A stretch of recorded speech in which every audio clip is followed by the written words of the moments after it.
আল্লামা জামি আলাইহি রাহমা খেয়াল আসলো আর ভালো লাগে না, মদিনা যেতে হবে। সুবহানাল্লাহ। দুনিয়ার কেউ যখন আপনাকে শুনে না, মনে মনে একবার ইয়া রাসূলুল্লাহ বলে ডাক দিয়ে কথা বলে দেখে মনের মধ্যে অন্যরকম একটা সুকুন শান্তি পাবে। আল্লামা জামি আলাইহি রাহমা যখন নিয়ত করলেন দয়াল নবীর রওজাতে যাবেন, জিয়ারতে যাবেন, আর ভালো লাগে না, ওই সময় মদিনার গভর্নরের স্বপ্নের মধ্যে মদিনাওয়ালা কামলিওয়ালা নবী দিদার দিলেন। সুবহানাল্লাহ। স্বপ্নে এসে গভর্নরকে, মদিনার গভর্নরকে বলতেছে, একজন বান্দা মদিনায় ঢুকবে, তাকে ঢুকতে দিস না, কোনোভাবে ঢুকতে দিও না। আল্লামা জামি যখন মদিনা শরীফের কাছাকাছি, তখন গভর্নরের পুলিশ বাহিনী নিয়ে এসে, প্রজাদেরকে নিয়ে এসে বলতেছে, দাঁড়ান, আপনার নাম কি জিজ্ঞেস করতেছে। যখন একজন বললেন আমার নাম জামি, বলতেছে ঢুকা যাবে না, ফেরত যান। বলতেছে কেন? বলে আপনার জন্য নিষেধাজ্ঞা, যাওয়া যাবে না মদিনা শরীফে, চলে যান। উনি একটু দূরে গিয়ে সরে গেলেন। পরের দিন আবার আমার নবী ওই গভর্নরের স্বপ্নে আসলেন, এসে বলতেছে আজকে আবার ঢুকার চেষ্টা করবে, আবার আটকাইস। সুবহানাল্লাহ। আবার আটকে দিও, ঢুকতে দিও না, প্রবেশ করতে দিও না। গভর্নর পরের দিন গিয়ে দেখে আবার ভিড়ের মাঝখান দিয়ে ঢুকতেছে, এক হাজী সাহেবদের মাঝখান দিয়ে ঢুকতেছে, চুপটি করে লুকিয়ে ধরতেছে, তাকে ধরে ফেলা হলো। ধরে বলতেছে, ফেরত দিয়ে দিচ্ছে, বলে যান, আপনাকে বলেছে না ভিতরে ঢুকা যাবে না, যান, চলে যান, যেখান থেকে এসেছেন ওখানে চলে যান। সরে গেলেন। পরের দিন আমার নবী আবার ওই গভর্নরের স্বপ্নে আসলেন। সুবহানাল্লাহ।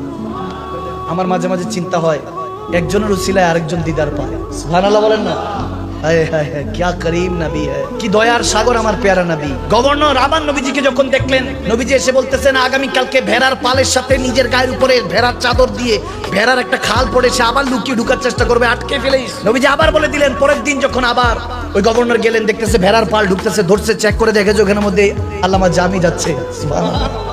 যে কোনো ভাবে যাওয়া দিয়ে হলো কথা। এত চেষ্টা করার পরে যখন তেনাকে উঠানো হলো, এই আপনাকে না বলেছি যেতে পারবেন না, কেন যাচ্ছেন, আপনি কেন ভিতর প্রবেশ করছেন? ধমক দিয়ে ধাক্কা দিয়ে বের করে দিলেন। ওই রাতে গভর্নরের খাবে এসে আমার নবী চোখের পানি ছেড়ে বলতেছে, বকা কেন দিলি? তোকে তো বের করতে বলেছি, বকা দিতে বলি নাই। তোকে তো বলেছি সে যাতে মদিনায় না প্রবেশ করে, কেন ধমক দিলি, কেন আঘাত করলি, কেন ধাক্কা দিয়ে বের করে দিলি? তুই কি মনে করছিস আমি বিরক্ত হয়ে তাকে বের করে দিচ্ছি? না না, সে আমার প্রেমিক, আমার বান্দা, আমার মুমিন হয়। সুবহানাল্লাহ।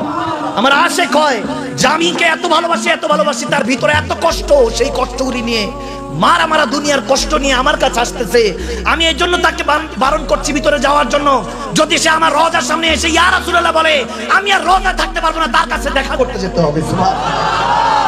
সে আল্লামা জামি আলাইহি রাহমা, যিনি বিখ্যাত কালাম লিখেছেন, হাজি রহমত কুন নজর বার হাল জারম ইয়া রাসূলুল্লাহ, গরিবাম বেনবায়াম খাক সারম ইয়া রাসূলুল্লাহ। সুবহানাল্লাহ।